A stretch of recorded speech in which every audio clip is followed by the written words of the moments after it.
नमस्कार दोस्तों, आप देख रहे हैं रॉयल बुलेटिन। लखनऊ में आज सपा प्रमुख अखिलेश यादव ने प्रेस कॉन्फ्रेंस कर योगी सरकार पर जमकर हमला बोला। उन्होंने कहा कि सरकार लखनऊ के ऐतिहासिक संस्थान जेपीएनआईसी को बेचने की साजिश रच रही है। अखिलेश ने साफ कहा, हम किसी भी हाल में जेपीएनआईसी को बिकने नहीं देंगे। यह छात्रों की पहचान और शिक्षा की गरिमा का प्रतीक है। प्रेस कॉन्फ्रेंस के दौरान अखिलेश यादव सरकार पर नाकामी छुपाने का आरोप लगाते दिखे। उन्होंने कहा कि जब सरकार अपनी विफलताओं से घिर जाती है तो ध्यान भटकाने के लिए ऐसे कदम उठाती है। उन्होंने सवाल किया कि आखिर क्यों जेपीएनआईसी जैसे संस्थान के बाहर पुलिस लगा दी गई है, छात्रों को डराने के लिए या सच्चाई छुपाने के लिए। उधर इसी दौरान समाजवादी छात्र सभा के दो नेताओं ने जेपीएनआईसी पहुंचकर संस्थान के गेट पर अखिलेश यादव के चित्र पर माल्यार्पण किया और समर्थन जताया। छात्रों ने नारेबाजी करते हुए कहा कि जेपीएनआईसी पर निजीकरण की साजिश किसी कीमत पर बर्दाश्त नहीं की जाएगी। खास बात यह रही कि पुलिस मौके पर देर से पहुंची।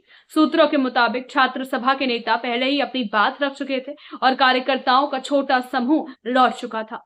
इससे एक बार फिर पुलिस की तत्परता पर सवाल उठे हैं कि आखिर बार बार प्रशासन मौके पर पीछे क्यों रह जाता है। अखिलेश यादव ने सरकार को दो टूक चेतावनी दी। यह संस्थान जनता की मेहनत और सपनों से बना है। इसे बेचने की कोशिश लोकतंत्र पर वार है। अगर जरूरत पड़ी तो समाजवादी पार्टी सड़क से सदन तक लड़ाई लड़ेगी। अपनी नाकामी को छिपाना चाहे, आज के दिन जयप्रकाश जी को याद करते हुए जयंती के दिन हम लोग संकल्प लेते हैं कि जेपीएनआईसी को हम लोग बिकने नहीं देंगे।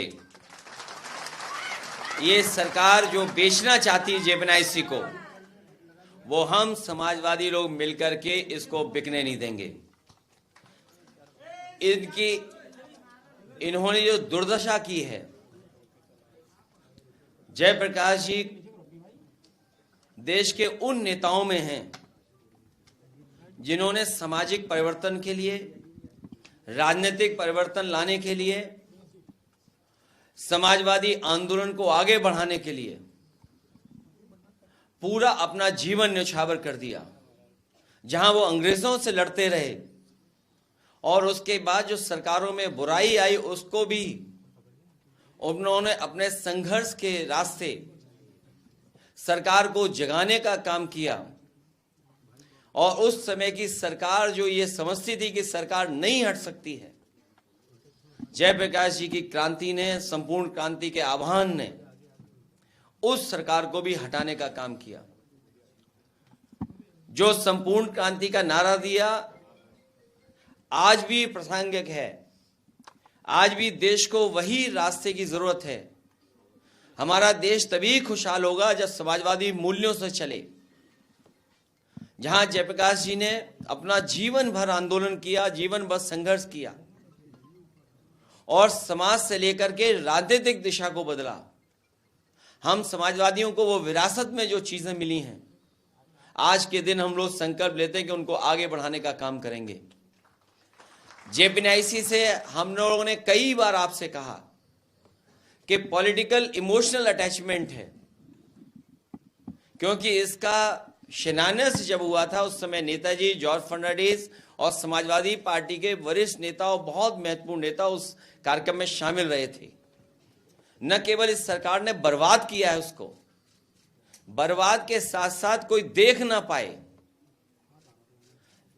क्योंकि अगर देखेगा तो बहुत सारे देश के लोगों को जानकारी हो जाएगी। याद रहे सरकार को कि जयप्रकाश जी ने जनता को जगा करके सरकार को हटाने का काम किया था। समाजवादी लोग हम सब मिलकर के जनता को जागरूक कर करके सरकार को हटाने का काम करेंगे। आज के दिन हम छात्र सभा के दोनों नौजवानों को बधाई देना चाहते हैं। हालांकि लोहिया वाहिनी के हमारे राम करण निर्मल को भी मैंने कहा था कि उनकी भी इच्छा थी कि कुछ इस तरह का काम किया जाए, मैंने उन्हें रोका था। लेकिन छात्र सभा के विनीत कुशवाहा और छात्र सभा का नेता अमर यादव, उन दोनों को बधाई। जो काम हम लोग करना चाहते थे वो काम उन्होंने पहले ही कर दिया। अब देखना होगा कि अखिलेश की इस घोषणा के बाद सरकार किस तरह जवाब देती है और क्या जेपीएनआईसी पर तैनात पुलिस हटाई जाएगी या स्थिति और गर्माएगी। अगर आप ऐसे ही राजनीतिक घटनाक्रमों की सटीक और निष्पक्ष खबरें सबसे पहले देखना चाहते हैं तो हमारे चैनल रॉयल बुलेटिन को सब्सक्राइब करें और प्रेस आइकन दबाकर सबसे पहले बड़ी अपडेट अपने मोबाइल फोन की स्क्रीन पर पाएं।